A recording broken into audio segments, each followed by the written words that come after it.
Thank you all for joining. Uh, my name is Garrett Rice. I'm the CEO of Callings.ai, and I'd love to get started now with this important webinar, which is the Layoff Recovery Masterclass.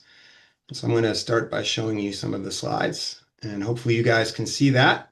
Okay. And so the goal today is to help people that have been impacted by layoffs. And we want you to bounce back, rebuild, and get hired fast. That is our goal here. And I'm lucky enough to be here with some of the most influential and well-known career coaches and experts in the job seeking process that are on the market today. And I'll get through that and introduce you to my co-host here in a moment. Um, just a quick highlight. We're Callings.ai, and this event is sponsored by lifeafterthelayoff.com, which is the goal of that is to support those that have been impacted by layoffs by providing coaching and guidance, tools and workflow, and job hunt resources for free for you. And you can see those resources and the other things that are offered by lifeafterthelayoff.com by going to that website. I am joined by these four panelists today: Renata Bernarde, Albert Qian, Matthew Sorensen, and myself. And we're going to go through the important aspects of dealing with the layoff and progressing to getting your next role. Today's agenda is this. Renata Bernarde is going to talk about overcoming the emotional challenge of a layoff. Albert Qian is going to talk about how to organize a modern job hunt. Matthew Sorensen is going to talk about how to talk about layoffs and how to interview to win. And then I will show you some details on how to build a successful job hunt workflow and some tools that are available to do that. And so that's the high level agenda today. And we're going to start with Renata Bernarde. Renata is a globally recognized career coach and host of the Job Hunting podcast. She helps experienced professionals design winning career strategies and navigate transitions with confidence. A former CEO and current lecturer at Monash University and an enterprise fellow at the University of Melbourne, Renata blends empathy with executive level insight. Welcome, Renata. Thank you, Garrett. For those of you that are logging in now, just letting you know that we don't have the chat today. Unfortunately, we didn't set it up, but that's okay. You can find us on LinkedIn later. Please follow Albert, Matthew, myself, Garrett, so that we can continue our conversations after this webinar. And of course, I will be in the Q&A answering questions after my presentation, which will only last about 10-15 minutes because there are three of us and all of us have so much to tell you. Usually people think of me as being very pragmatic, a very practical coach, because I have a podcast called the Job Hunting Podcast, and all I do is help people find jobs. I have a framework, and I like my clients and online course users to follow this guideline that I've created because I see a lot of successful transitions coming off it. And what I'm glad today is for Garrett to give me this opportunity to speak on this first topic of overcoming emotional challenge of being laid off. Because if we don't have that self-awareness of the distress and the mental havoc that it can cause us when we're laid off, not always, but most of us feel that. I know I did. Then we are on the back foot already when it comes to engaging in successful job search strategies. Okay. So the best analogy that I can come up with, and I use that on my podcasts a lot, is that job search is a competition and you are a corporate athlete and you're very keen to win it, right? And athletes, the thing about athletes and sportsmen and women is that they know not to engage in competition if they are injured, if they haven't trained, if they haven't practiced, if they haven't even engaged in smaller competitions first before they go to the big ones. So it's such an easy analogy, and yet in the corporate world, many times we fail to get it. We go into these, job searches without being prepared, without the pre-work that is required to get us there. If you watch any documentary about sportsmen and women, I suggest Breakpoint on Netflix. Thumbs up if you've watched it. It's brilliant because you will see the tennis players. They're almost the same age, almost the same height. Many of them are friends and have trained together. They have similar rankings. They go through these tough competitions, and very likely they have very similar bottlenecks to us in the corporate world. You know, we have the first call, the long list, the short list, the first interview, the assessment, the final interview. And in, an Australian Open, where I am, I'm in Australia, or US Open, they have the first game, then they have the quarterfinal, the semifinal, the final, and then only one wins. And who wins? The one who has the best state of mind. Just watch Breakpoint and you will see the difference between mindsets of these two players playing the finals. So what I want to do now is investigate how we can achieve that goal of engaging in job search and recruitment and selection process with the best attitude and the best strong mental health, which is really hard to achieve after a layoff. By the way, if you're listening to this and you're thinking, oh, but I'm fine, I wanted to be laid off. I hear you, send me a message later on LinkedIn. I know those people exist, but you are outliers. Most of my clients, most of my students, they want to have that attitude that you have, and an attitude that I wish more people had, that confidence and that courage to engage with challenges in your career like that. It's a trait, it's a natural trait and a talent. Make it your strength and be careful for it not to overflow, because it can also negatively affect your career if you have too much confidence and too much courage. But that's what we're trying to achieve. So if you're one of those, I hear you. In a group of, we have 200 people listening, there is probably a couple of you like that in here. Okay, so let's talk about the reality of layoffs. Layoffs are business decisions and not personal failures, right? I want you to repeat that as long as it takes, right? If you are like me, you were told a day before you lost your job what a great job you were doing, right? When my husband was laid off, even his manager didn't know that he was going to be laid off. The decision comes from high above. Many companies just cut roles simply because it's way easier than to drive revenue in the short term if they need to meet some KPIs that were set by the board, or decisions that they have to make to boost their shares or whatever. So we need to be prepared for those decisions that are nonsensical to us, that make no sense to us, right? And in a career that will span decades, we're going to be working until, I don't know, our 60s and 70s. I don't know about you. I know I will. So it's a 30, 40-year career span. Of course, there will be job loss. Of course, there will be ups and downs. We need to be managing that risk of it being almost inevitable that we will have great times in our careers and not so good times. In the same way that organizations have risk management strategies, we do too. So remember that your professional identity is larger than your job, it's larger than your job title. And you are still the same skilled professional with or without unemployment, right? That's how you introduce yourself. You're a marketing manager, or an engineer or an accountant or a project manager, whatever you are, that's who you are, right? If you want to change that, that's fine too. We can work on that, but that's who you are, with or without a job. Garrett, can you change slides, please? There you go.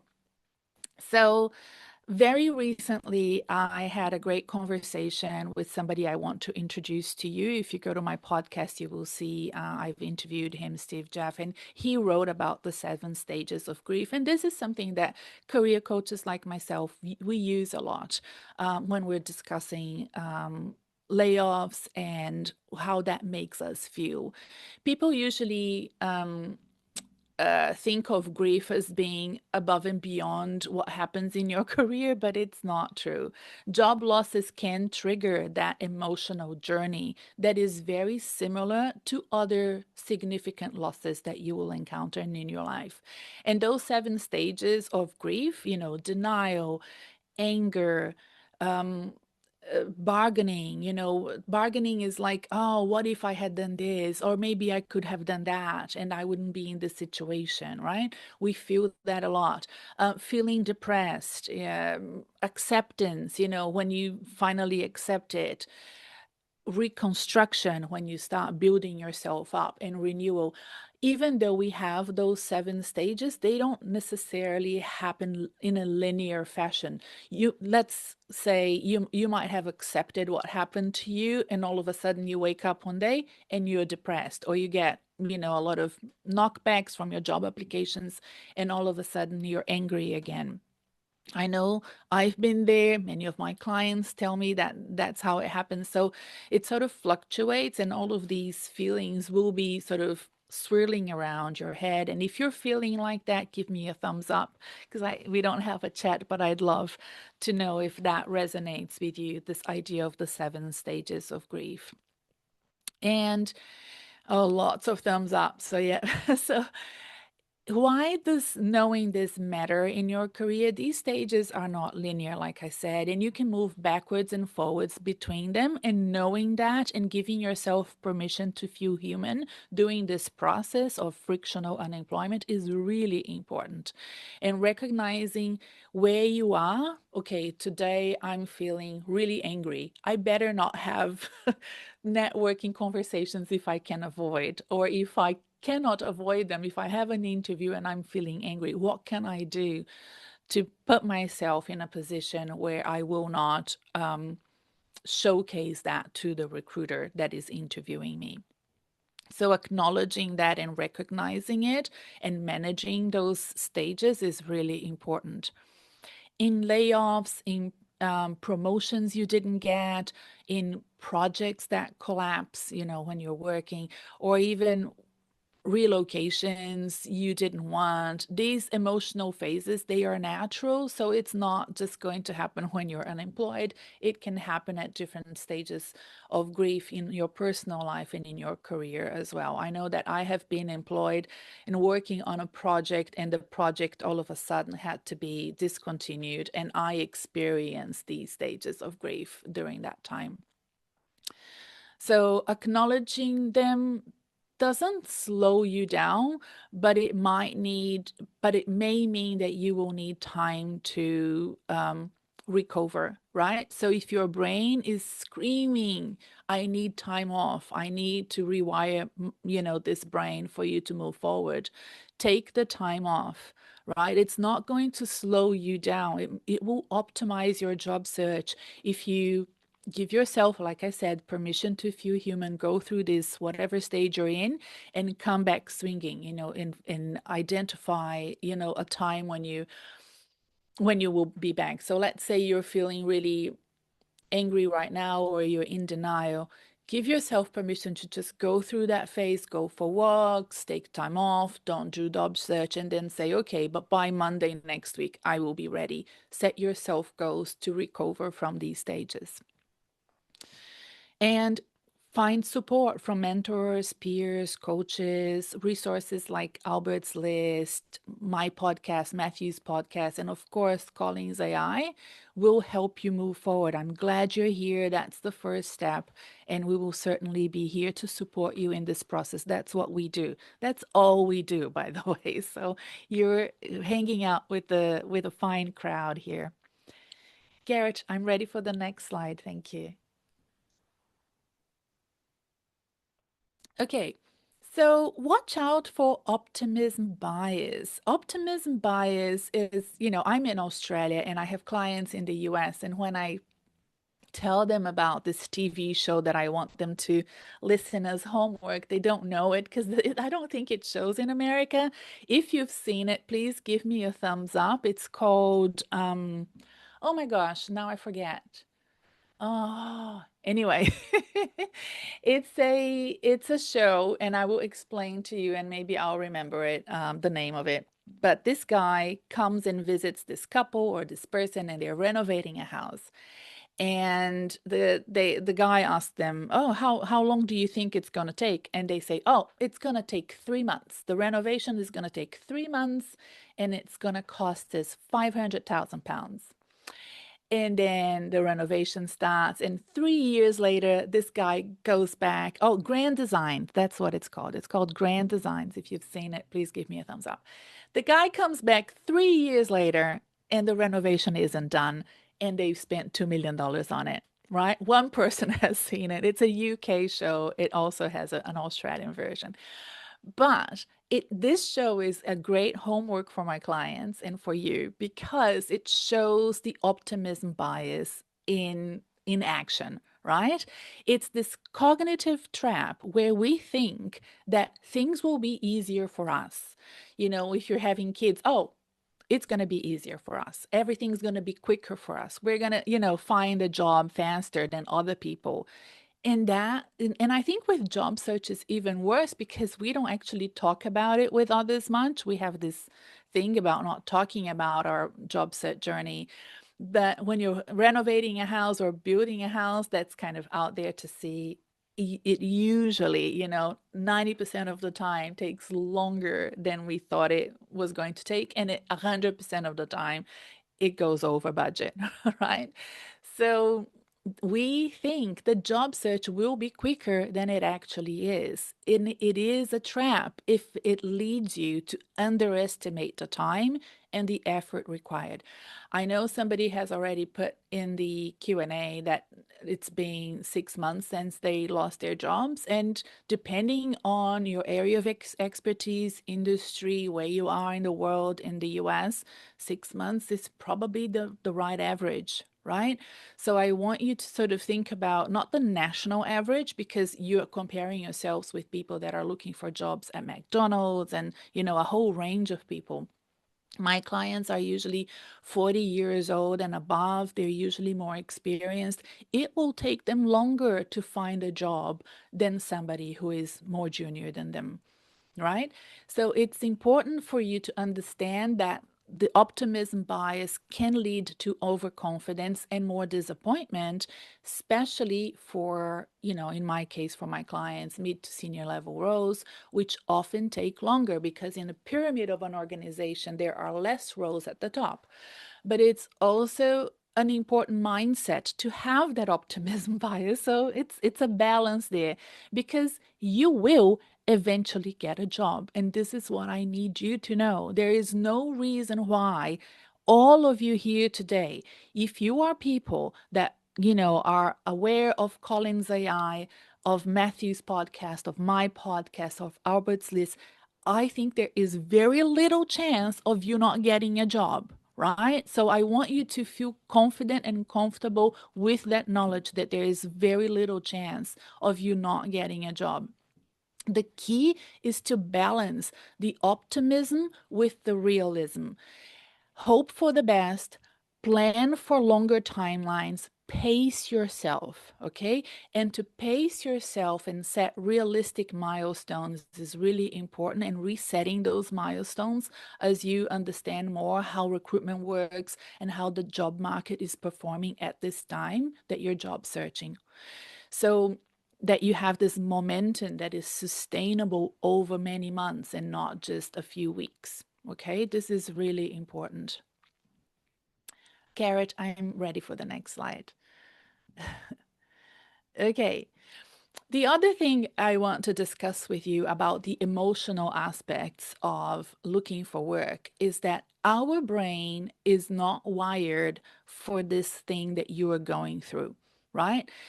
Everything about how we were raised and how we were brought up reinforces this knowledge that we need positive reinforcement to live, to learn, to be better and to, be happier in life. And job search is the opposite of that. We hear too many no's and not a lot of yeses, right? It was really funny last night. I was working with a client in Europe, and he was telling me how he got rejected for a job after, going through the recruitment process for 2 months.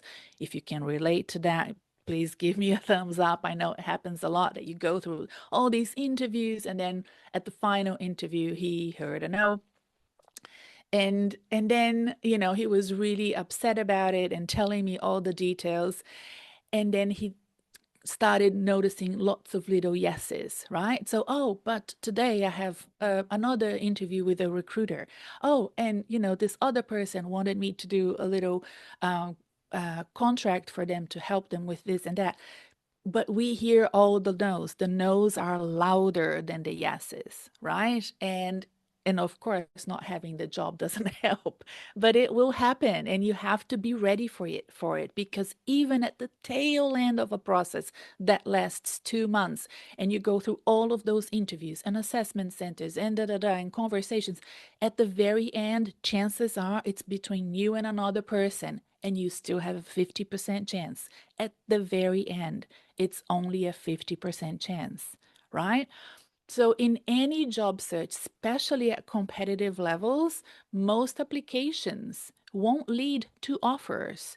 This doesn't mean that you're not qualified for it. It means that the funnel is working as it should. The funnel works for the employer, not for us.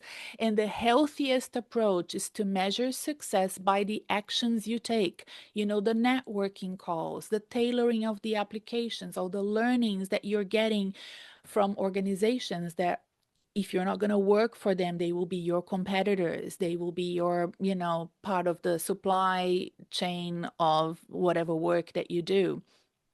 Every no contains information. Every no is hard to receive, but sometimes it's about fit, sometimes it's about market timing, sometimes it's about industry expertise. But this is data that you can use to improve your next attempt. So the job search is, it for you, it has to be about continuous improvement, right? Understanding all the patterns of success that you can replicate. With my client last night, it was like, okay, so we know people trust you. We know that you can go through this process again. You can apply for a similar role again in the same fashion, and we will tweak whatever happened at the tail end if it was something that was under our control. Okay, so there is that continuous improvement and the understanding of the patterns of success. All right, Garrett, I'm ready for our last slide. And many job seekers, they do hesitate to ask others for help. And I don't know if that's how you feel, but I know that a lot of people fear showing that it will show weakness, but that's the opposite of truth. You have to be visible when you're looking for work. There are support systems that can open doors for you, like Collins AI, like Albert's List, and provide encouragement to keep you accountable. And it could also be a mentor, a recruiter, somebody that has nothing to do with with your work. I recently worked with a client in LA, and she found her job through an interview that came from the fact that her husband, who is a music teacher, was teaching this eight-year-old kid, and he mentioned to the father of that kid that the wife was looking for work. And he said, oh, we're looking for somebody like that. Why doesn't she come for a coffee with me? And that's how she got her job. So letting people know is important, right? And I know that Matthew and Albert and Garrett will talk more about that as well. But use the support that is available. I also want to mention the fact that I have a client, and yesterday was our last session, and he's in California as well, coincidentally, and he got a job after a 2 year gap, and he needed to get help from his family financially to go through that 2 year gap. And he has what is now for him a dream job. He's been in this job for 3 months now, so he had, it's the end of probation, the end of, like, that sort of steep learning curve. and how perfect was this job for him, and how important. And he, looking back, I mean, when you're going through the job search, it's really grueling, but looking back, he said, I'm so much stronger now that I've gone through this, right? I've learned so much. And he did some little short stints with, smaller organizations. All of that helped him, be better prepared for this role.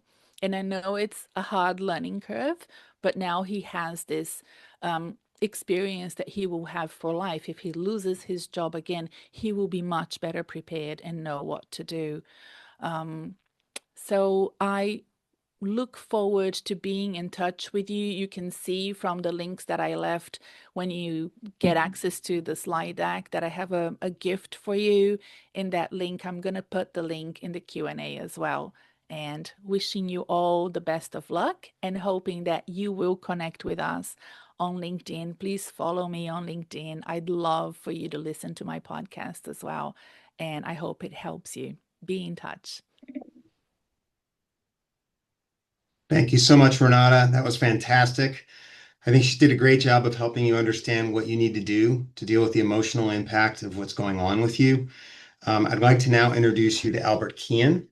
He is the founder of Albert's List, a career and skills platform with a thriving 50,000 members on Facebook. As far as I know, it is by far the largest job-seeking group on Facebook. He has helped over 20,000 professionals level up through job search strategies, workshops, and AI tools that make people indispensable in their careers. And he is going to talk to you today about organizing the modern job hunt. Albert. Thank you, Garrett. Good to be here. So we'll start with the first slide. And I think that it's, we just went through the emotional pieces of what's going on in this job search. And so much of it, I think, is very much uh, there's a lot of different factors that are impacting what it means to look for a job. And it's everything from inflation to high interest rates, AI, layoffs, global competition with people literally applying across the entire globe for some job in your backyard. And then there's organizational factors like job boards, the applicant tracking system, LinkedIn, AI screening, and it's all become super, super overwhelming because as we know, there is a job search process that is present in a lot of major corporations today. And that can include your initial recruiter screening, your hiring manager conversation, followed by conversations with other colleagues, homework, and then finally a conversation with a VP. And you have to find your way really around that. And, I know callings.ai definitely does that. And so being able to do that, or whether it's through a spreadsheet, is really helpful. And then there are personal factors that we all have to navigate. As I've seen in the comments, there's a lot of imposter syndrome. Raise your hand if that's happened to you. There's skills deficits, there's networking, there's being afraid of getting laid off again, as many people in tech have experienced over the last couple of years, right? You have a lot of people who go into a job after being laid off from a job, only to get shown the door 3 months later because macroeconomic conditions have changed. And so the processes can be pretty disjointed and full of noise, and you have to really cut out that noise so that you can really help yourself. And so instead of being reactive, you have to be strategic and you have to organize the way you think through it. And so let's go to the next slide. And so you need to have a plan and treat your job search as if it's a habit, as if it's a campaign and not a scramble to the end. You have to think about daily, weekly, monthly goals and understand that all of this is marketing at the end of the day, that it's a funnel where you go from the job views to interviews to the offers that you have at the end of the day. And so everything within this plan can be anything that includes the technology you use, such as artificial intelligence, to having the right platforms like callings.ai, to getting involved in the right communities, to attending events like this on a regular basis. I I know we only have Q&A today, but I think everybody can see the Q&A. So if there's an opportunity for you to network within the Q&A and drop your LinkedIn profile and show where it is that you are calling in from, that's an opportunity for you to network and meet people in unlikely places too, which is actually the other piece, which is sometimes the importance of having a plan also means uh, expecting the unexpected. You may end up realizing that you want to go into teaching and education while substitute teaching during this gap. Or you might realize that it's time to go and grow that TikTok channel that you've had about that garden that you have in your backyard and become a green thumb influencer. Right? There's a bunch of different ways and places and things that you can do to make more money these days. And so having that plan and knowing that anything is possible can be a really, really great part of it. Next slide. And so you need to have three must-have systems when you conduct your job search. Number one is being able to target your companies. And you can do this through AI, you can do this on a piece of paper. You have to know where you're going next. One of the things that I often run into when I speak to job seekers in my webinars is that they don't have any idea what they want. And in a world where anything will do, you're not going to exactly get the best thing that's out there for you because people don't have much plan for you when you yourself do not have those plans. Number two is resume customization. You have to be able to write a resume that tells a story about who you are and what it is that you are capable of, and to show off the skills and the results that you bring to every company. The way that I talk about it is that every job that you apply for is going to fall into three distinct categories. Either you are helping a company grow and you are in marketing, sales, or you are helping a company conserve, which is operations, accounting, finance, or you are helping a company innovate as a software engineer, as somebody who's managing a product, and so forth. And so, to me, that's actually a fairly simple way to look at it because that's why businesses exist in the first place. You're trying to make money in some places, you're trying to save money, and you're trying to be the first in the market. And so, the kind of half joke that I have with that is if you don't think you work in any of those three areas today and you have a job, then it's probably time to look for a new job. Or it's time to define what it is when it comes to the job that you have. Um, Number three is a networking framework. And so, as a young professional, young Albert, who was in his 20s, he went to every single networking event that was available to him because he had no idea what it meant to network and that everything was okay. Late 30s Albert doesn't believe the same thing. And I believe that when it comes to networking, part of your ability to organize your job search means that you need to know what events you're signing up for, what your goals are at every one of those events, who you want to meet, and the kinds of conversations that you're coming out of. You're also not begging for a job. You're looking for informational interviews. You are looking for ways to ways to meet people who have connections and opportunities in. And that's actually more important than ever, especially if you live locally to the job opportunities that you're looking for. Because more than ever, we have people who are applying for jobs completely abroad, far and away. And that's why you're seeing a lot of companies also bring back the in-person job interview. And so the more you can put yourself in front of other people, the more visible you can become, the better it is for you also, because any company that doesn't have to use their applicant tracking system and can go by the way of referrals is also going to find themselves in a better situation. All right, next slide. And so the thing that we think about at Albert's list, and this is also mirrored, I believe, with Callings.ai, is what we call the hiring hierarchy.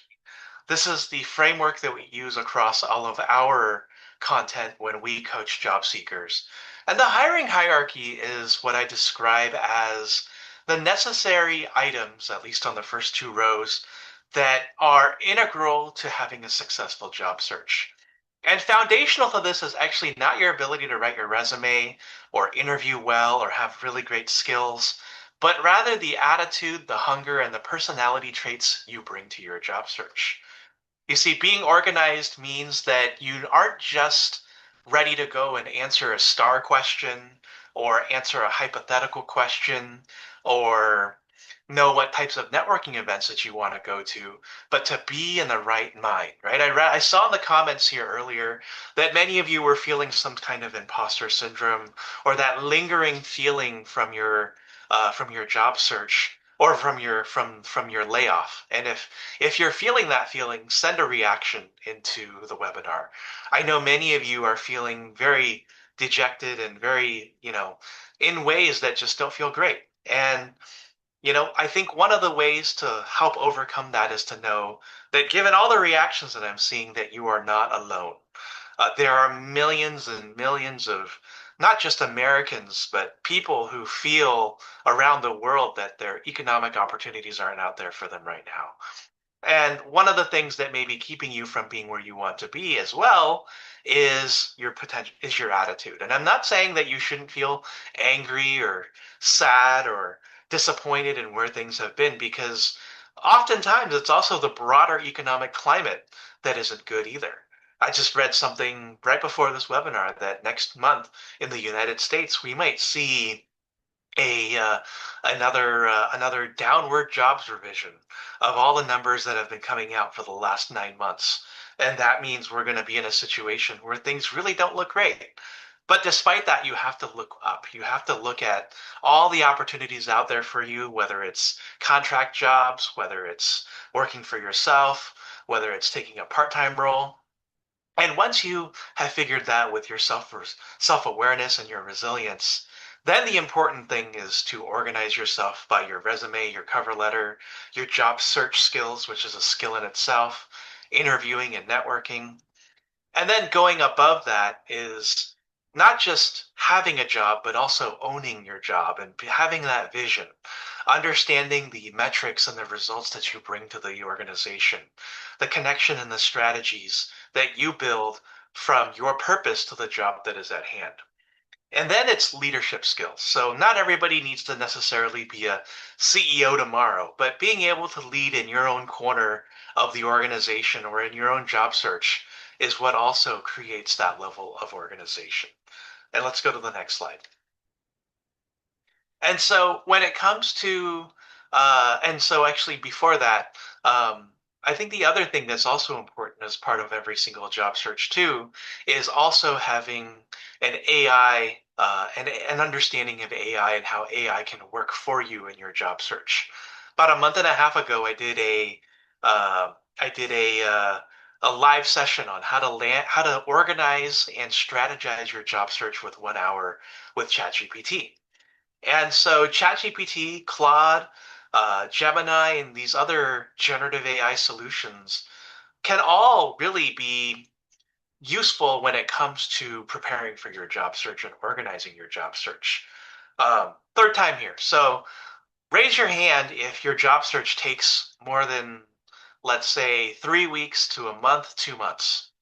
I've been seeing this a lot lately with a lot of people who have taken a lot of time to really prepare for their job search. And the volume of thumbs ups and reactions that I'm seeing tells me that many of you may be stuck in the beginning phases of your job search.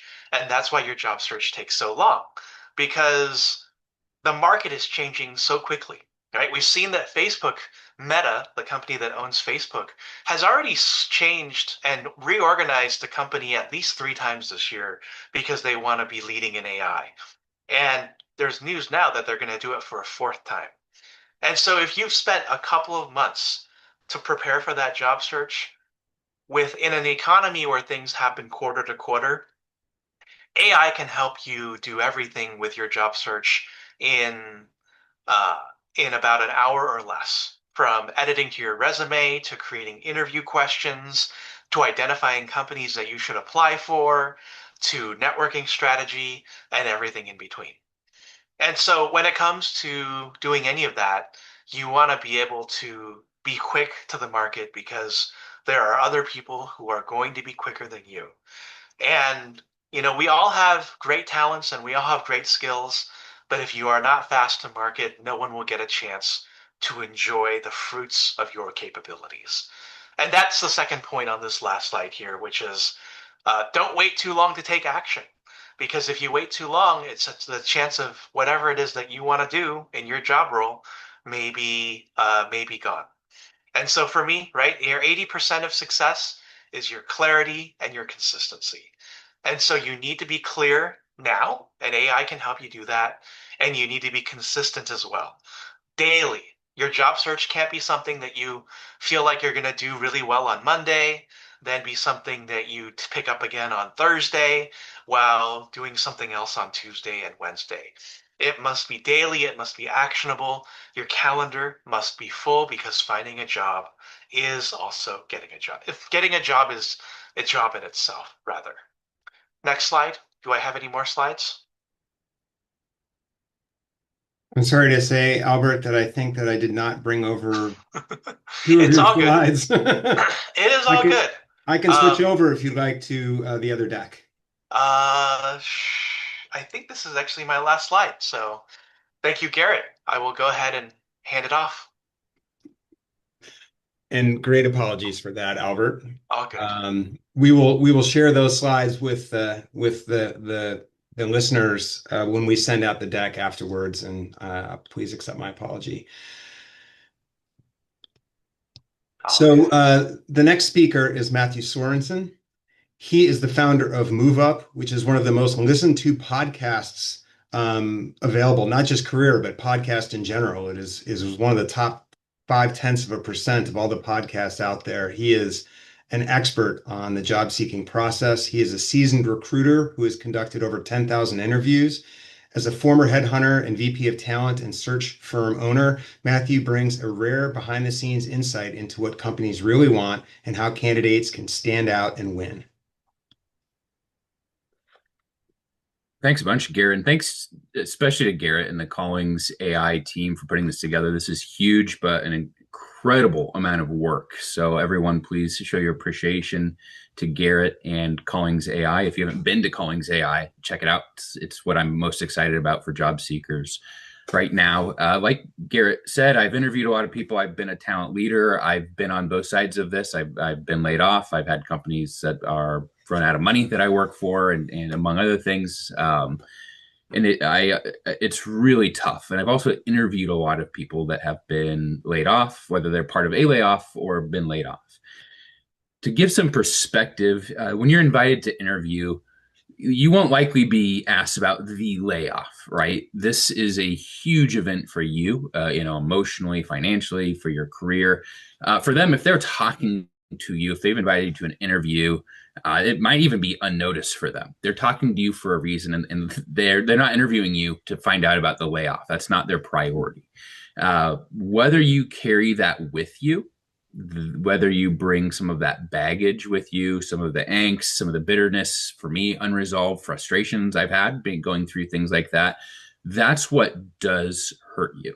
And it can come up when you're speaking about your last job, your job history. You might be asked a question like, can you tell me about your most recent job? What led to your departure? Or what's motivating you to seek a new job? How you speak about this, how you frame this is going to make a big impact. So we'll start off with this. Everyone's watching how you talk about this if it was a layoff. So not just what happened, but what's important to them is how you process it. Like other panelists have said, there are layoffs across the country, across the world. And so companies are interested in what skills you bring to the table for them, but also what you bring to the table as far as any how you handle this, your leadership ability, how you handle pressure and setbacks. So always start with positivity and maturity. And sometimes you have to do some soul searching and set aside, right? Leave what happened in the past, but talk about, I like to start with gratitude. So speak well of your past team, boss, and company. Even if they're not your favorite boss, team, and company, you're moving forward, right? And you're showing that you can move on. So saying things like, I was fortunate to work with some of the most talented engineers at ABC company. We built amazing projects, products. We solved huge problems and challenged each other to grow. Unfortunately, the company had to make broad cuts and our entire team was impacted. Something like that. You're doing a couple things at once there. You're showing that you were part of a high-performing group. You're aligning yourself with other high performers. You're implying that you weren't singled out, which I think is important to very subtly say. You don't want to say it wasn't just me, but when you can say that and include yourself, and then it signals emotional maturity and professionalism. They're going to know things were probably rough and it probably sucked. But when you can keep your head held high and say it that way without blaming anyone, talking about how awful it was at the end, all of those things. So avoid that bitterness, avoid the blame. They're not just hiring your skills. They're hiring your attitude, how you react under pressure. And there can be internal setbacks at companies that don't include layoffs. How are you going to react to that? Those things can be reflected in an interview.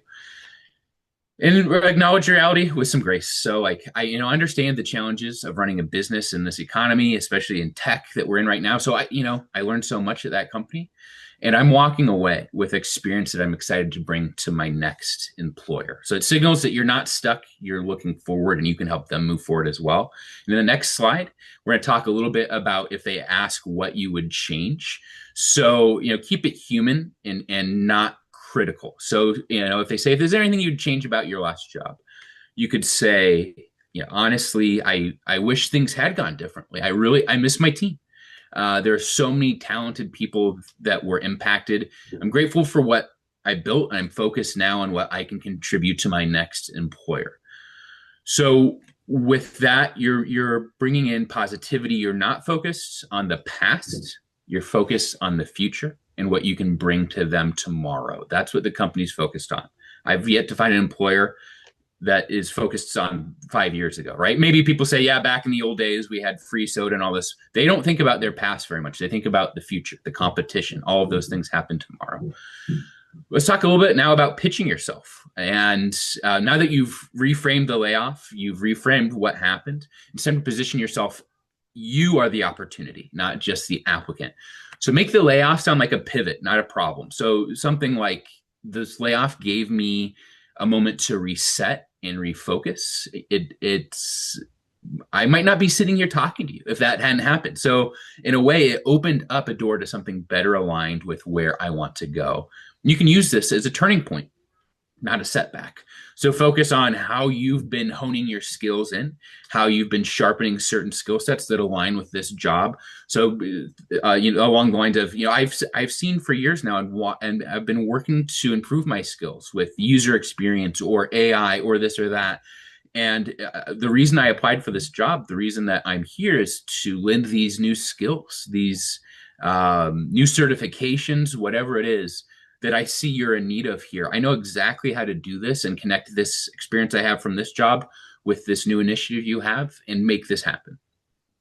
So with that, you're emphasizing forward motion and sharpening skills, reskilling. So it's not that I haven't done much in the last year. I've been focused on getting a job. I've been getting razor sharp on these skills. And the reason I applied, the reason we're talking is because this is exactly what you need. And then I always like to be crystal clear, the final point on why you applied. We have a difference in why, obviously we all work to get paid so we can pay rent, so that we can eat, right? I don't know anyone that would just do their job for free. We have responsibilities, but the reason that you're there and talking to them is them. It's not those things. Those are your personal things. That's your motivators. That's not what you talk about at your job. You do your job. So be crystal clear about why you applied. Something along the lines of, the reason I applied, the reason I like saying this more, the reason I'm here today, the reason we're talking today, is I saw this job description. I knew I could help. Your team is building something important in the engineering or architecture, customer service, and I want to contribute to that with these 3 skills that I have that I'm excited to share more about later in our conversation, and the mission of yours that I believe in. I am confident that I can help move the needle in a measurable way, and I look forward to demonstrating that in our conversation. So this reframes the power dynamic a little bit, but also in a humble way. You're not there to get hired. You're there to help, and you're showing up to help them with purpose, clarity, some solutions to their challenges that you have. So to close up with a kind of a mindset that I have about this is getting laid off. It doesn't define you. It frees you to find something that's better aligned. It's not about what you lost. It's about what you're ready to build next in a company that you can bring even more to the table for and be appreciated for in an even deeper way.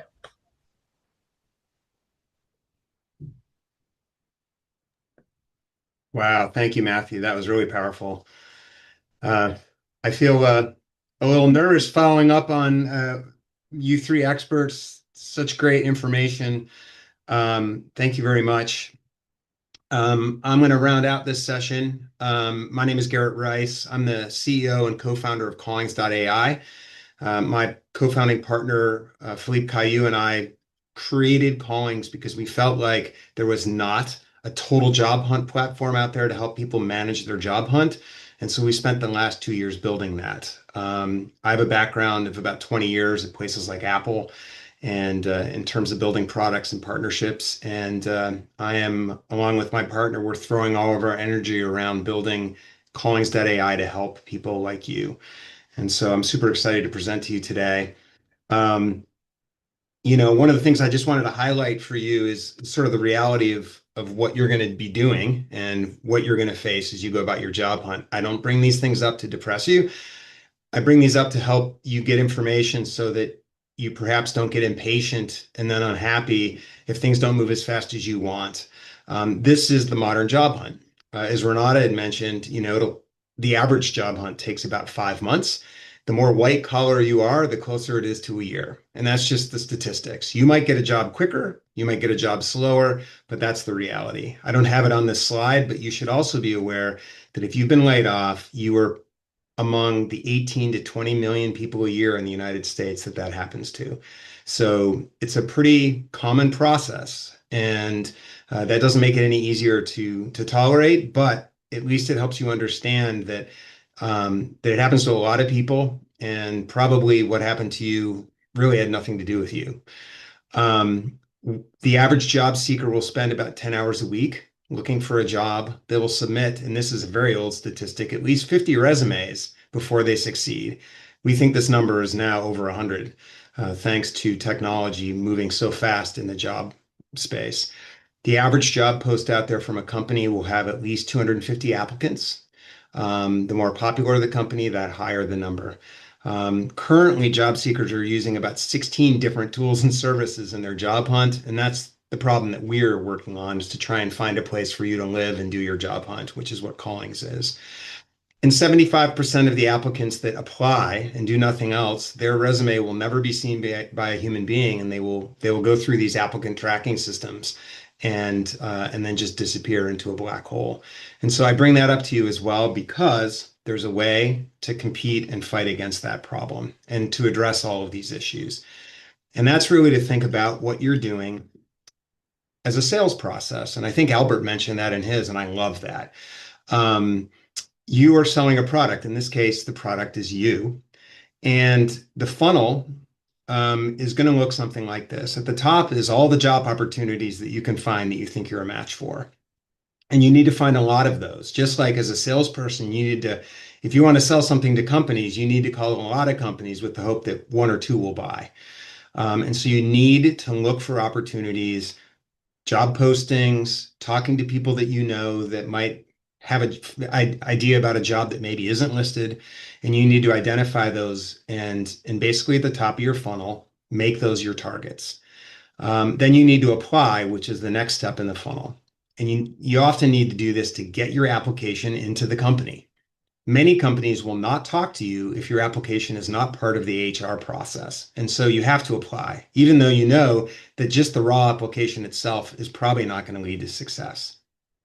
That third band is where success starts to build. 70% of successful job hunts have some form of networking attached to them. The difference between a piece of paper, which is your resume, and you is that somebody says they know you or like you or really appreciate what skills you bring to bear. And that happens through networking. So that needs to be part of your workflow. You need to reach out to people so that they can personalize you from your resume or your piece of paper. And then if you go through that, remember, you apply to a job with your resume to be considered. The goal is to get interviews. And then you can talk to real people and be a real person with the goal of having enough interviews where you get at least one offer, but hopefully multiple offers. And you cannot get to interviews and offers at the bottom if you don't do the work at the top. And so it's about volume. And if you can build a workflow and it becomes a habit, that will also help you with some of the other things that we talked about, like your psychological challenges and the job hunt. Because if you're making progress in building your funnel, you'll have it'll help distract you from the pain of it all. So I bring that up and keep that in mind. Here's a compounding effect of how a funnel might work. 5 months is about 20 weeks or about 100 days if you don't count weekends. You should go out, walk your dog, and hang out on the weekends. Just work during the week on your job hunt. That's 100 days. And if you could apply to 5 jobs a day, you get to your 500 job applications, which is a pretty good volume. And as I'm going to show you with our platform, we feel like it's pretty easy to apply for jobs. And then if you can apply to those 500 jobs and reach out to 3 contacts per each job, over that 5-month period, you will have made 1,500 new contacts. Even if you don't get to 3, even if you just do 1, that's 500 to 1,500 people that you didn't know before that now know about you and hear your pitch, know what your personal brand is. And that is the compounding effort of the funnel. And I believe it was Albert Einstein who said that compound interest is the 8th wonder of the world. And so keep that in mind. And that is the basis for how we think about the modern job hunt at Callings, which is you still have to do all of the work and the things that these experts have told you, but you also need to get up every day and do the basic steps, which nobody can help you with. And these are the steps. You have to first and foremost know yourself, what you're looking for, and understand what your skills and experiences and expertise is. And then you need to go find jobs that match with that. And then you need to research those jobs to ensure that you understand what they're looking for and what the company's about and what the culture is. Then you need to customize, as Albert mentioned, your resume and cover letter for that particular role, because you have to tell the story in their parlance and in their phrasing. And then you need to apply. And then step 6, as I mentioned, is the key one. After your resume is inside that system, just sitting there, you need to go network so that you can get your name to the top of the pile. And that happens when somebody inside the company or some connection says to the hiring manager, this person is amazing, you should talk with them. And then you move out of the pile and become a real human being in their eyes. And then, of course, you need to prep for the interviews and prepare so that when you finally talk to them, you're sharp and you really understand your stuff. And so those are the 7 steps of the modern job hunt. And and this is the part where I talk about what we've built. Callings.ai is designed around managing your job hunt funnel and offering you all of the tools to do all of those steps in one place. It's an AI-powered total job hunt platform, or a comprehensive AI-powered platform. And so that's what we've built. And we're continuing to improve and add new features every week. We also provide coaching and support, events like this.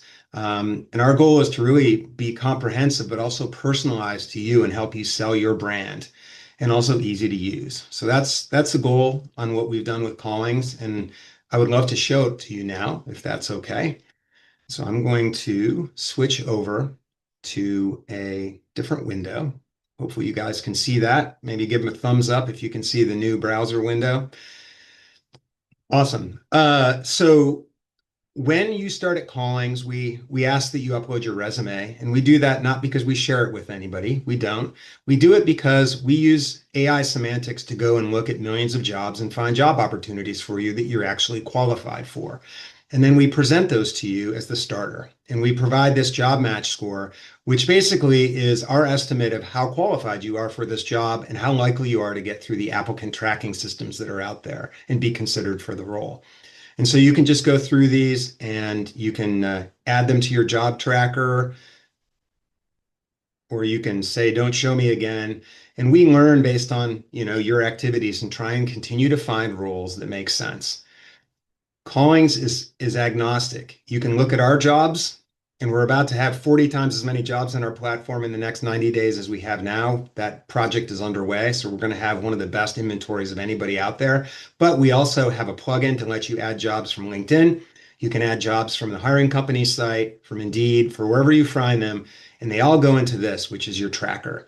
And this is basically the replacement for the spreadsheet that most of you are thinking about building to track your job hunt. We really wanted to have you not have to do that, so we built it for you. You can search and sort based on a number of criteria in this, the match score, the title, the company name.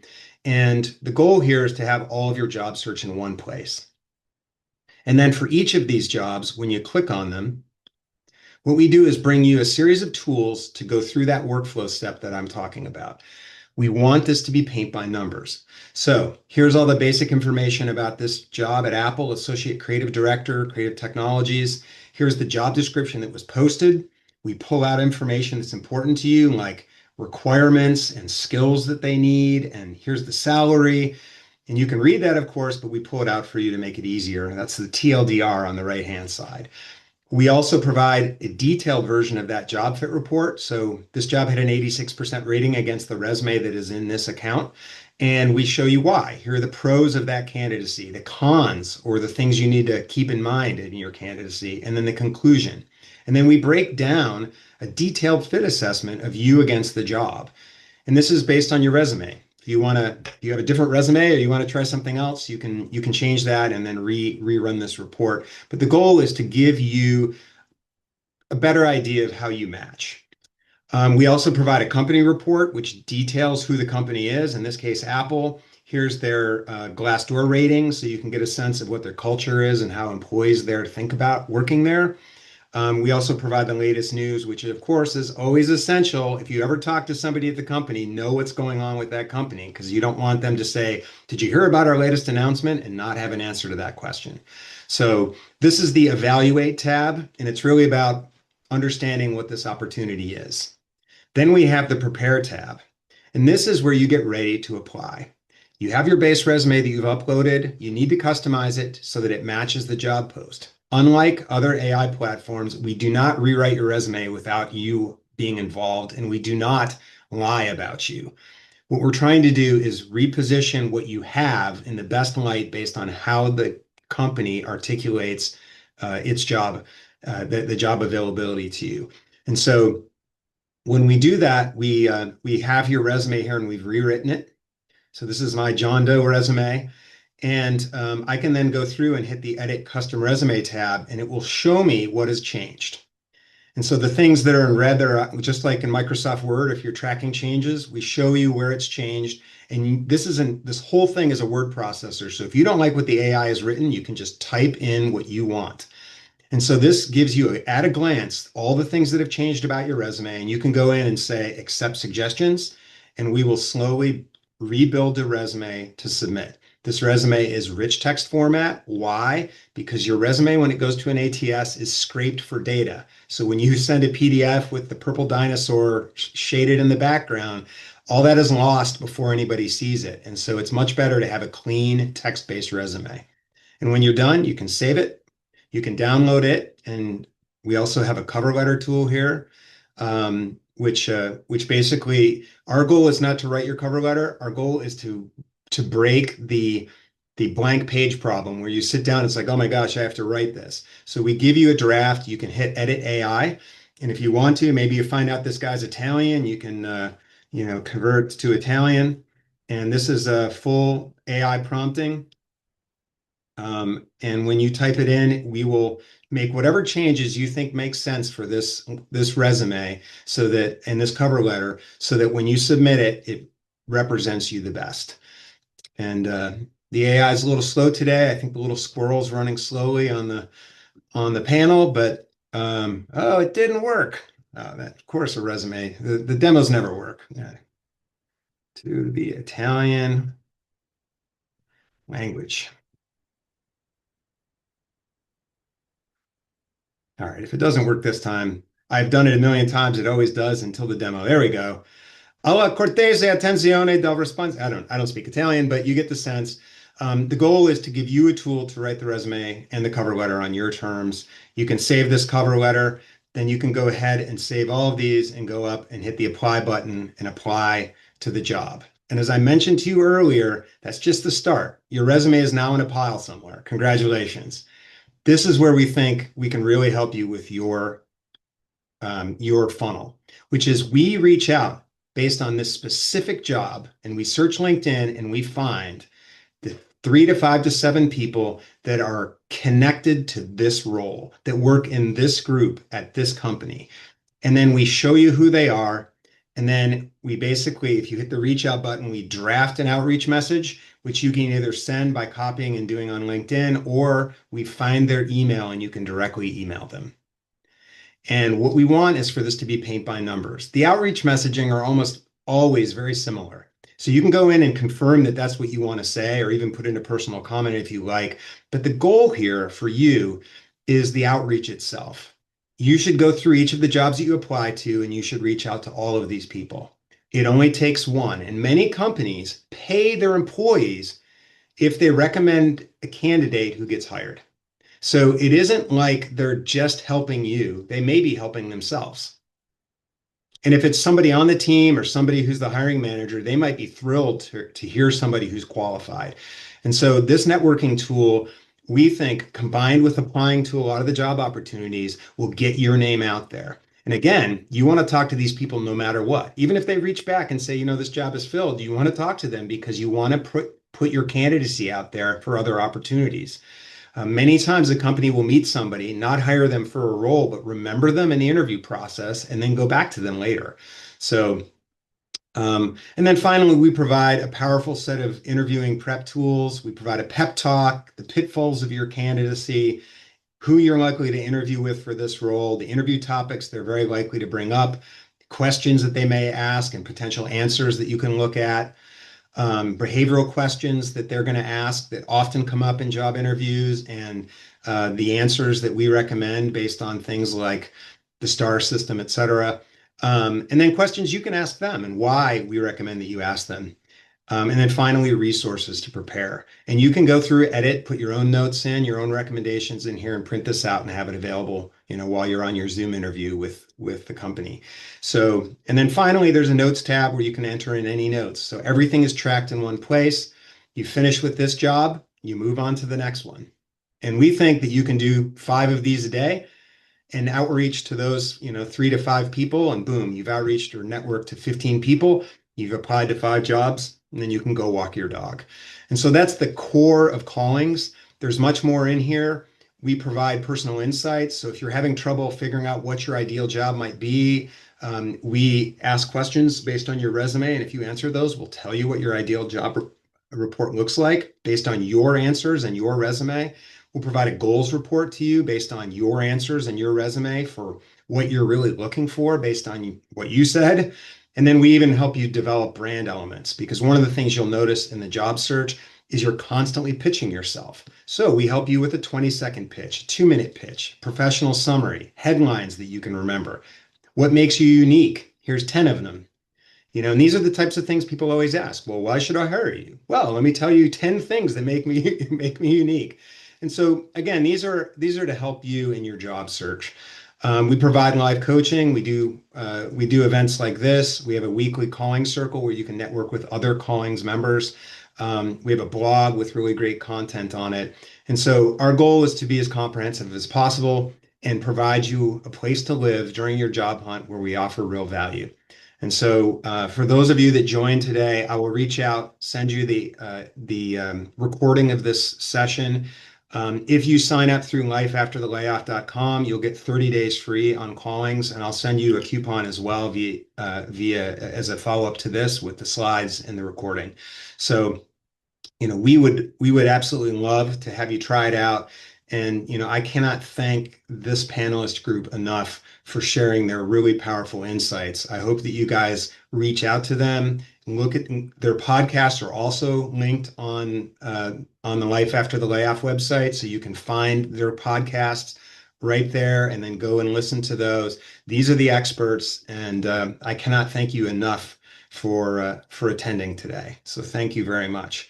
What we're going to do now, even though I failed to get the the chat running is we'll go to the Q&A, and what I'm going to do is I'll try and pick a question or two that I see here on the Q&A and hand it over. But if any of my fellow panelists see something that they want to do, you can just jump in.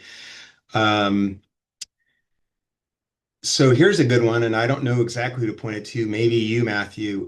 Do you recommend the Open to Work banner on LinkedIn? If you're going to do it, I would do it for a short amount of time and then have a cutoff date. I wouldn't let it go stale. This is my take to make a long answer short. That's awesome.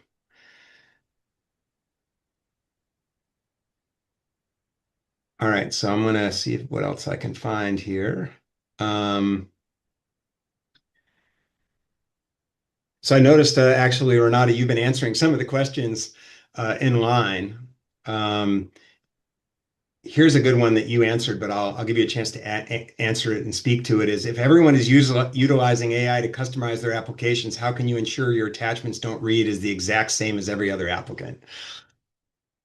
Oh, I love that question because I think it's so telling now when people have used AI to apply for jobs, and it's not going to do you any good. I've been thinking a lot about this, and our communication, our unique communication style is what we have going on for us, is our competitive advantage, right? So you need to really ensure that your uniqueness is shining through when you're applying for roles and sending texts and messages and emails to people and being interviewed for roles.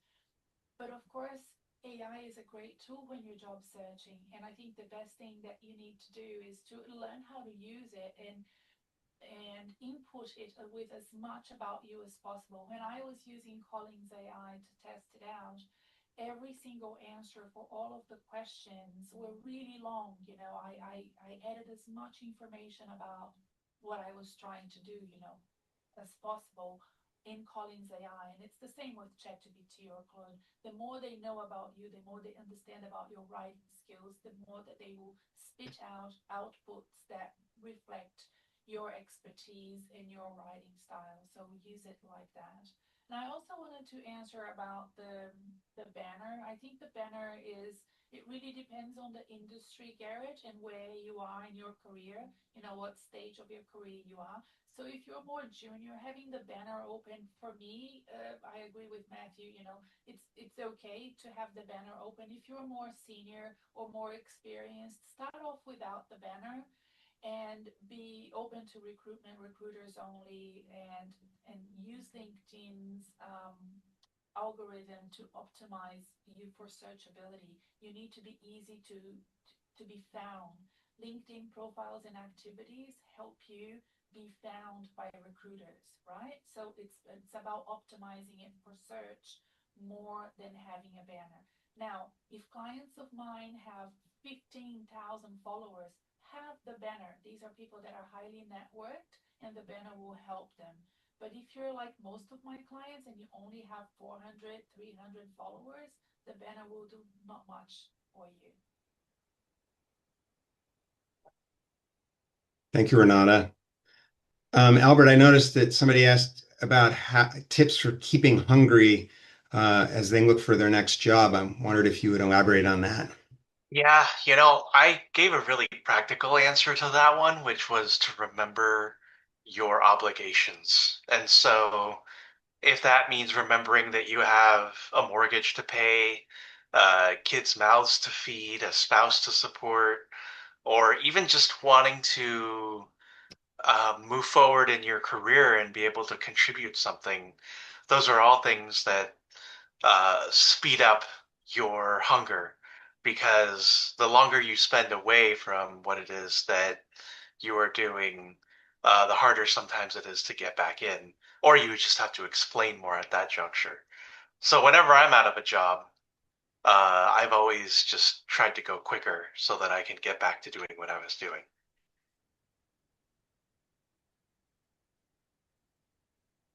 That's great. Yeah. Let's see. I saw a question about how do you approach finding a new career path? And this comes up a lot. We hear this question ourselves as well. Um, where you basically are making a pivot or a shift. I don't know if which one of you would like to try and answer that. It looks like Renata, you answered that online. Sorry, can you repeat the question, Garrett? I just realized my microphone was all the way back and people weren't hearing me. Yeah, you were coming through. You were just a little faint, but now you're coming through Okay. 9 by 9. Somebody had Okay. asked about the fact that they wanted to take a new career path or a pivot, and Yeah. what suggestions you have for people that are facing that choice. Yes, I think it's very normal to want a different career. If we're going to be working all our lives, why are we working just one thing? I've changed careers so many times. I can't even remember how many times I did. I think it's important to take it as a project and to be ready for failure because the fact that you romanticize about a different career path doesn't mean it's going to 100% work for you. So investigate, interview people, shadow people, treat it as a project, as a discovery project before you sink your teeth into investing, let's say, in a master's degree. There are different types of career pivots. If you want to become a primary school teacher or an accountant, yes, you will have to do formal studies for that because you need to be certified to actually do those professions. But if it's a career pivot where it will just take you from one side of corporate to another side of corporate and you can do that without investing in formal education, then that investigatory journey is really important. And I would recommend you do that with hopefully with a coach or a mentor, or somebody that can guide you and have more the opportunity. You need a devil's advocate to support you in doing that, to make sure you're doing the right career pivot for you. But even then, it can backfire and you need to be prepared for it. Thank you. Here's one I'd love, Matthew, for you to address, which is if somebody's been laid off and out of work for a while, maybe up to 2 years, and they think that's hurting them, what recommendations do you have for those people?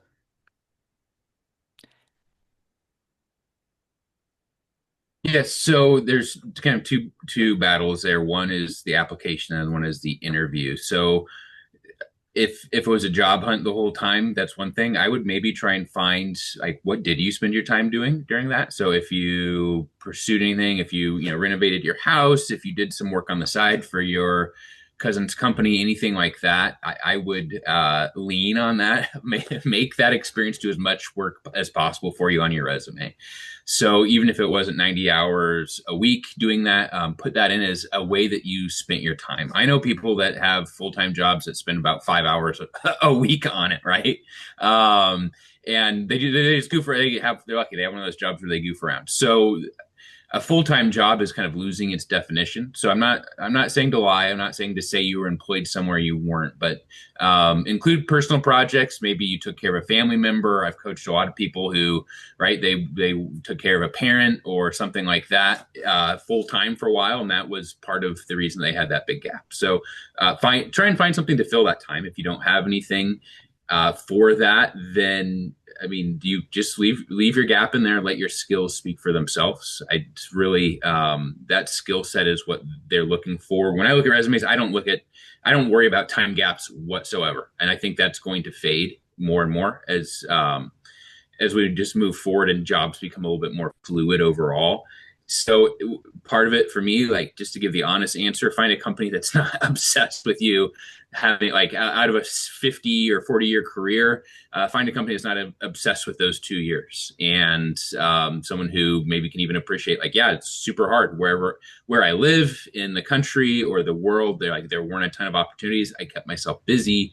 I kept my skills sharp. Here's what I do with my time. But it did take a while for us to find each other, but here we are talking about a couple ways that I've written down that I believe I can help your company, your manufacturing floor, your customer care, your marketing department, your AI tools improve.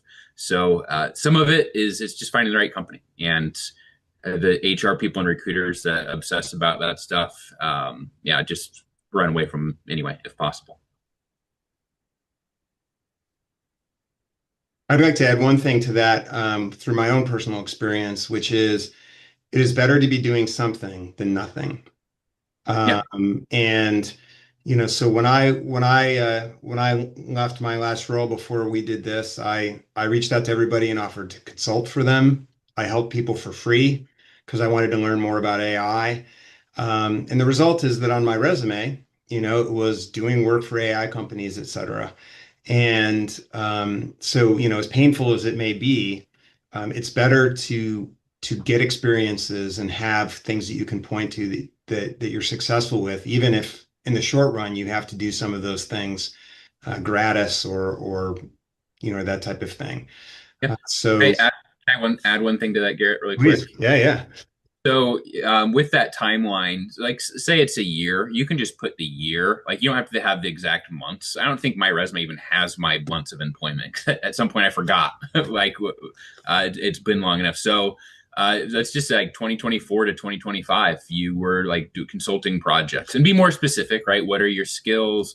How did you help? But that can help pad that a little bit. I think there's probably some people on this call that are curious about that. So if you lost your job in early 2025, you could have like it ended in December, or the job ended in January of 2025, and then the next role has been 2025 to present, so on and so forth. So keeping the months out of there can help pad it a little bit, which is advice I'd give if you're not comfortable with like the time span that's been there.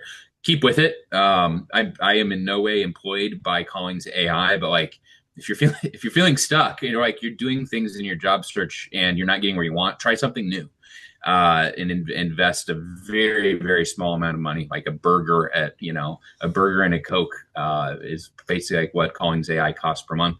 Again, I in no way work for these people. I like Garrett, but I really like what they've done. And try it. Like if what you're doing isn't working, do something new. And the tools they have and the way that it's kind of organized as a job search, get a leg up, speed things up for yourself. It's expensive being unemployed. Thank you for that, Matthew. That was in no way did I ask him to say that. He's just being nice. Thank you. Let's see. I saw one that actually I thought that Albert might want to tackle. Shoot, they all go by so fast on this. They sure do,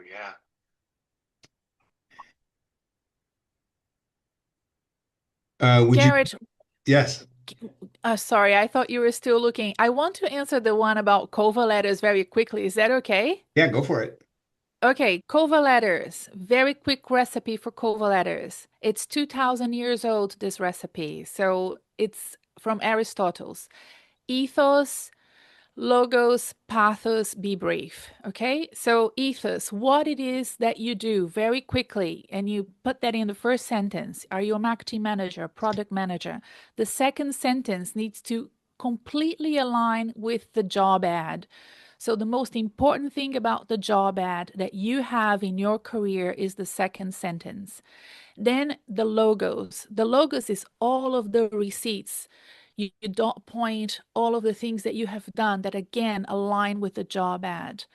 Then you go into pathos mode. Then you can say you're passionate about this and that and how much you value this and that about the company.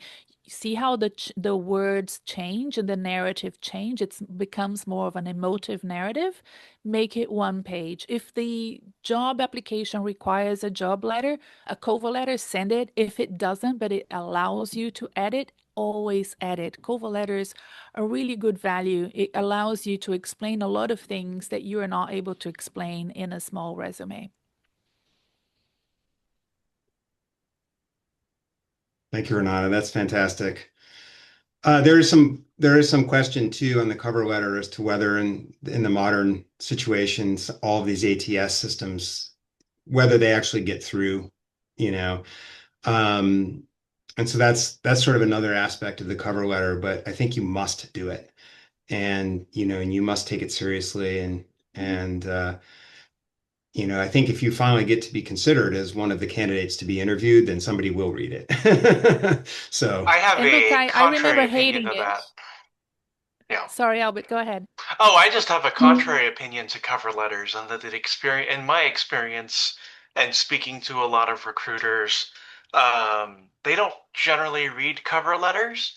And I would say that the advice that I have heard and the advice that I have given is that if you do, that cover letters work for when you're switching careers, if you're in non-tech industries, such as if you're going to work for a nonprofit, those are where they're most important because you're either telling the story of a career transition or you're telling the story of why perhaps a nonprofit mission is intriguing and important to you in greater detail.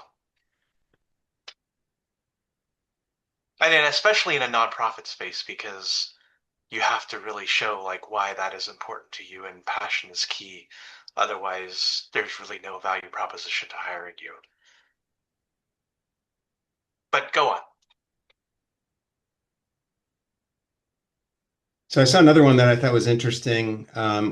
Lisa Sadler says, I was laid off in December after 19 years with the same company and hired back as a contractor. I was able to learn many new skills and grow in a new role, but I've since applied internally and been a finalist in several panel interviews, but keep getting passed over. Am I doing myself a disservice trying to stay with the same company? If I can't break through with my own network, how am I supposed to segue into a new career? Albert, you want to try that one? Yeah, I think when it comes to owning your career and knowing where you've been, I think it's very easy to be drawn to what was old because you're comfortable with it. And you know, if you've been hired back as a contractor, it might be because you know how the company works and such. But if you are hitting a dead end with what's going on within the company, it may absolutely be time to move on. I, for one, don't believe that there should really be any loyalty offered by the job seeker to the company that is providing this job in the first place. You are your own person, and honestly, if it's time to move on, maybe those are the signs. There's lots of companies out there, and if you were able to spend 23 years at a company, there's an opportunity for you at another company for sure. So, um, don't be too attached to whichever outcome you think you need to be attached to.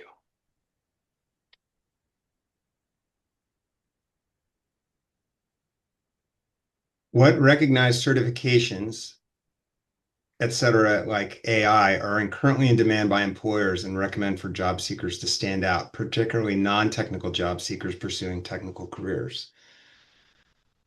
Um, I I read a really interesting article the other day that basically stated that certifications don't actually have that much weighting when it comes to one's career.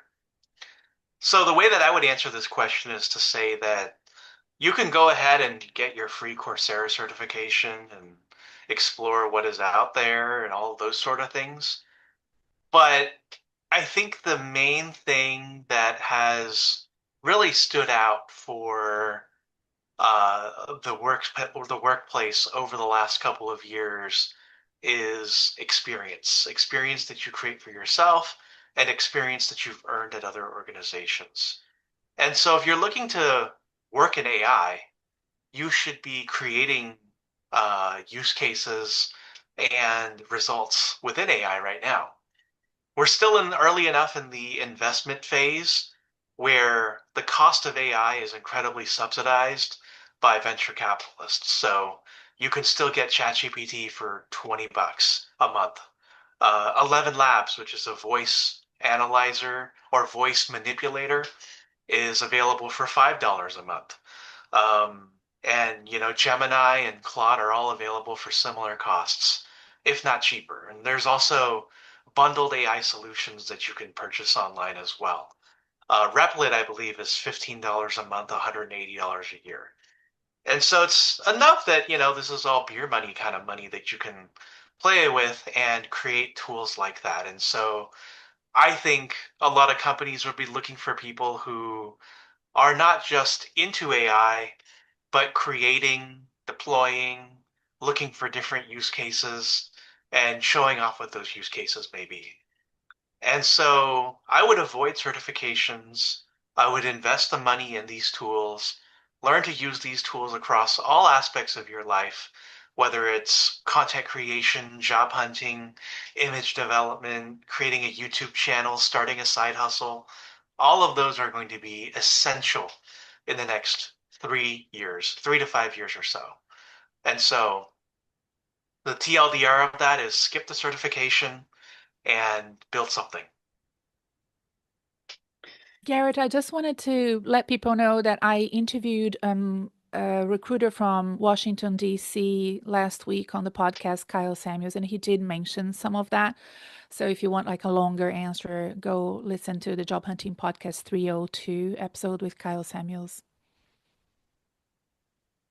Which you can find on Life After Layoffs if you can't find it on your local podcast app. We've actually linked to Renata's podcast there, but one way or the other, please listen to that. We're an hour and a half in, and so I was thinking maybe we would have one more question. And by the way, Matthew sends his regards. He had to depart. He has a brand new baby and a young child, so there was some screaming, and he had to run and be a dad. So I'm gonna, Renata, if it's okay, I'll steer this one to you. You answered it in the thread, but I think it's a really good question. The attendee asks, I've been fairly successful in getting interviews and have made it to the final rounds, but I wasn't able to ultimately close. Are there any, the section about reframing the layoff was helpful. Are there any other tips I can keep in mind to close interviews besides tightening up on the sore stories? Oh, I love that. I love when clients come to me with that specificity of where they're getting bottlenecked in a recruitment process. So I think I answered a question earlier, Garrett, somebody that wasn't getting any interviews. So what that person needs to do is completely different from what this person needs to do to get a job, right? So she needs to work on ATS understanding and optimizing her resume and her job application and whatnot. Whereas this person here has already optimized his resume or her resume for recruitment, is probably answering the questions really well, because to get to the tail end, they have gone through maybe 1, 2, 3 conversations and answering questions well. So at the tail end of the process, it's kind of tricky because you've done 80% of the job, but then the 20% to actually get the role is kind of, it's a harder, and it requires more bespoke tweaks for you to convert and get the final offer. And it's about executive presence. It's about professional presence. It's about enhancing the trust that they already have in you to guide you through the entire recruitment process and take you to the end, enhancing that trust to the point where they make you an offer. You need to be the must-have candidate, not the good-to-have candidate.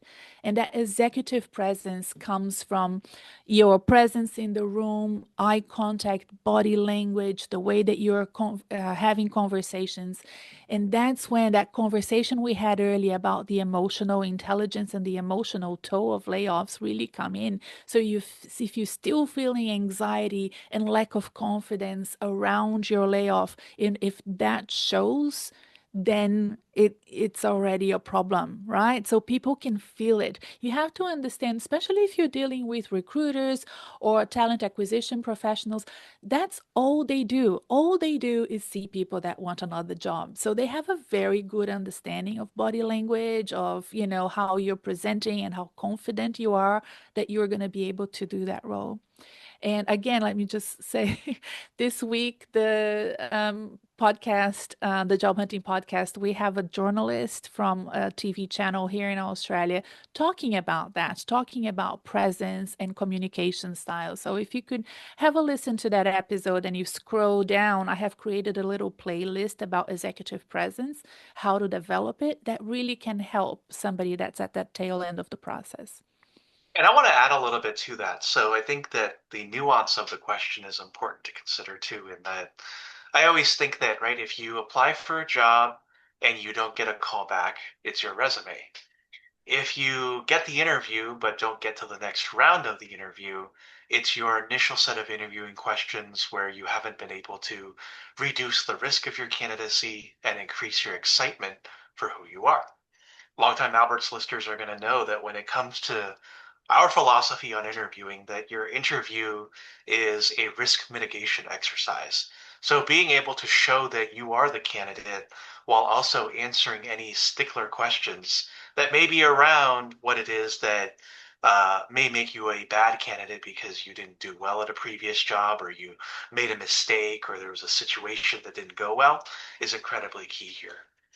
And then the final piece that really I think stands out for this one is if you make it to the final round often is the executive, the head of the department, the director, somebody who is at a senior enough level where they're not necessarily managing you, but they will be aware of the work that you do through a skip level manager if the company is large enough, and perhaps if it's at a startup, then you go straight to the CEO.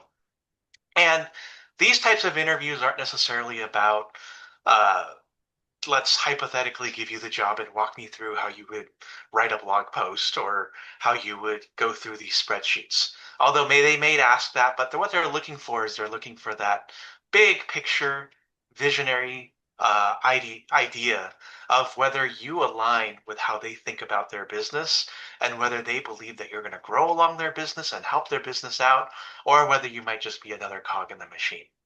And so if your vision isn't strong enough, if your ability to explain your leadership capabilities is not solid, if you aren't somebody that can see the 50,000-foot view and what's also 10 feet in front of you, then you ultimately will not get the job. And the job goes to the person that can do that.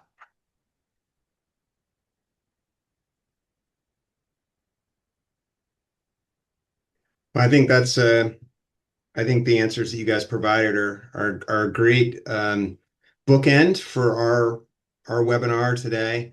I'd like to thank all of the attendees for staying with us. If you go to lifeafterthelayoff.com and click Get Tools in the upper right-hand corner, when you register at Callings, we will automatically provision you for a full month on the platform for free.